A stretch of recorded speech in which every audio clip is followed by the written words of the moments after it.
Hi everybody, my name is Clint Badaris and this is my case study for EDL 853. Section 1 is the case summary. The case takes place at Nottingham High School, which serves the community of Dover. Approximately 3,200 students. It also has 6 elementary schools and 2 middle schools, which all attend Nottingham High School. The case is about Miguel Hernandez, the star quarterback. The family moved to the community for the football program, and he was paralyzed his sophomore year in a football game. A little bit about the school. The school was built in the 1950s and it's 75% handicap accessible. Prior to returning, the parents met with the school and asked for access to classes due to use of a wheelchair. His parents came in, they had a discussion with the principal, myself, and discussed that they wanted him to be back in class, that he was going to finish school. He has aspirations to go to college. The first day back in school, Ms. Guzman informed him that his schedule had been changed in his third period class. He would no longer be enrolled in biology because the classroom did not have wheelchair access.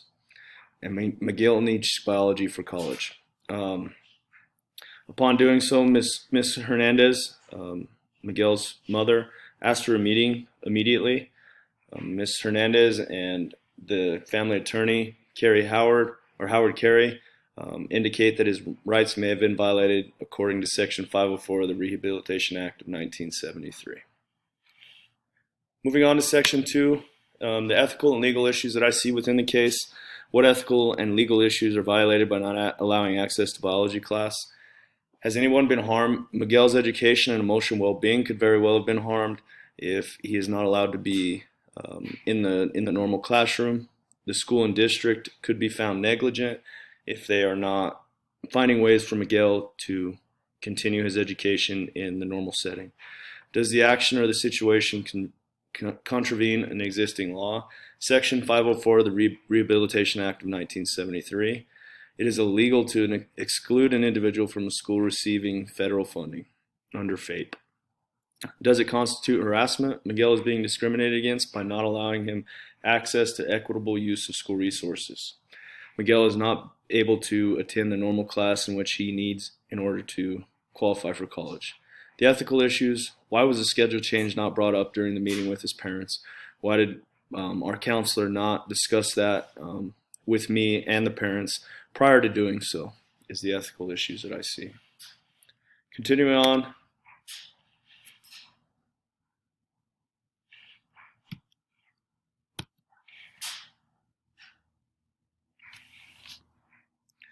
Section 3, to sum it up, what is happening? Miguel, the star quarterback, was injured in a football game, and upon returning to school, his class schedule was changed without informing his family because his wheelchair does not have access to biology class, which has led to the family attorney getting involved. Moving on to Section 4 of the facts. The people involved are Miguel Hernandez, who is the student, a sophomore at the high school, Mr. and Mrs. Hernandez, who are the student's parents, Miss Guzman, the counselor that changed the schedule, myself, the principal, Howard Carey, who is the family attorney, and Dr. Harvey, the superintendent, who is at this point not overly involved. The facts continued.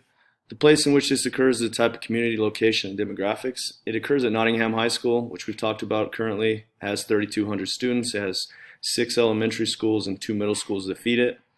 They utilize modular buildings to accommodate the number of students. The community has grown, and they do not have adequate classrooms at this time. 75% of the school is handicap accessible, and the school and the football program are a huge part of the community. Continuing with the facts, the program includes the type of schools, the curriculum, and the grade levels. It takes place at Dover Unified School District. It has 6 elementary, 2 middle schools. The student involved requires wheelchair access to his classroom. Some of the programs also include the football program, activities within the school that could lose funding. Section 5, review and prioritize the information. In order to make a quality decision, we must first review and prioritize the information and how it can affect ourselves, stakeholders, the community, and the students. The situation can cause damage to both stakeholders and the community if it's not handled in the correct way. People who could see damages are the Hernandez family, Miguel could miss out on courses he needs for college, and he could be emotionally set back. The school district is not in FAPE compliance. Programs could lose funding in order to become compliant. They could take money from places in order to make the school handicap accessible. The principal and Miss Guzman were negligent. Inequitable resources were not offered or were offered, and he's not allowed to partake in biology class at this point. The stakeholders are the staff, the students, the community, the athletic programs, the school district, and were all stakeholders contacted. Miguel's biology class was switched without notifying parents, student, or the principal. None of those people were in the loop when these decisions were made to switch his class. Continuing section 5, review and prioritize the information. At this time, I would need to speak with the superintendent and Ms. Guzman to gather more information about the situation, look at some options, see what we can do in order to become compliant, and see what's in the best interest of our students. This wrong needs to be righted for the best interest of the student and future students who we serve at our school. Section 6, identify the options and consequences. Came up with 4 options. Option 1 is take no action. Obviously, we just move his class. He takes a different class. Option 2 is a comprehensive action. We fire Ms. Guzman. We could use her money, her salary, in order to make the school handicap accessible. Probably would not cover those costs because she was out of line in changing his class without first speaking to myself and bringing it up with his parents. Option 3 is kind of a middle ground option. We move biology class into an accessible classroom in which Miguel can access easily. Option 4 is another middle ground option. We provide an alternate classroom for the student, possibly a one-on-one instruction environment. We'd have to hire another teacher or get an aide. Some way we could do online learning or something like that to provide that class for the student. Continuing section 6, we'll look at the pros and cons when it comes up. Look at option 1 first, is take no action. The pros are no action required. We wouldn't have to do anything. We just live with what comes. The cons are we could face lawsuit. We're in violation of the Rehabilitation Act of 1973, and it's inequitable access for students. Option 2, comprehensive action, fire Ms. Guzman, make the school handicap accessible. The school will be compliant for future students. Probably take some time and lots of funding, but it would be compliant. Some of the cons, cost obviously. We could have to invest in lifts or elevators or ramps. Just depends on how the laying out of the school is.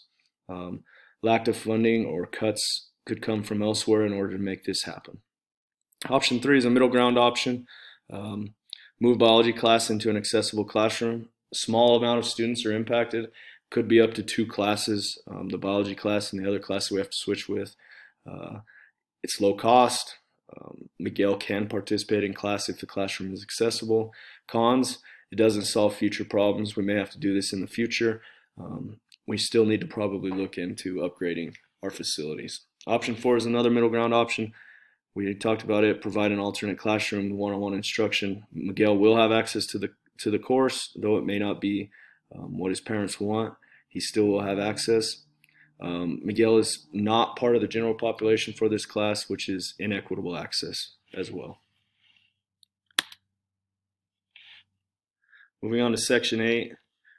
As soon as it opens or moves ahead.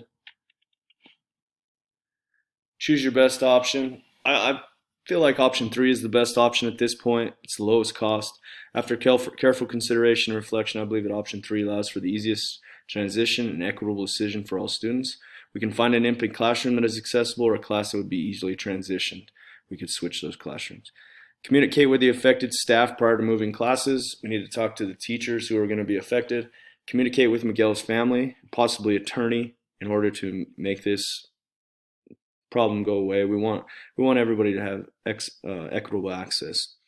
Allow for all students equal access to learning. This includes Miguel. It's probably the lowest cost and best for Miguel at this time. Section 9, implementation. I believe first step is to meet with the superintendent and discuss the moving of classes to meet the needs of our students and to meet FAPE requirements. I think that's best for all students. I just want to get his input prior to doing so, see what his thoughts are on the process. Step two is speak with the staff and affected teachers in order to help understanding of the situation. We got to get them on our side. We have to make them understand why we're doing it. Step two is meet with Miguel's family and take appropriate steps to mend the relationship. We want them to build that trust back with us that we're doing the best for their son and for all students. Continuing section 9, step 4 is speak with the students who will be affected by the room change. Make sure that they're aware, and we don't have to tell them why or the reason, but just let them know that their room is going to change. Step 5 is ensure educational success and well-being of all students. In doing so, we're allowing Miguel the classroom that he needs in order to be successful. Plan B, if the plan does not meet the needs or wants of the family or lawyer, we can look at making the biology classroom accessible without moving. That may include installing lifts, elevators, ramps. Like I said, I'm unaware of what the school looks like, what those improvements would have to look like, but we may have to make cuts from other programs in order to do so. Moving on to section 10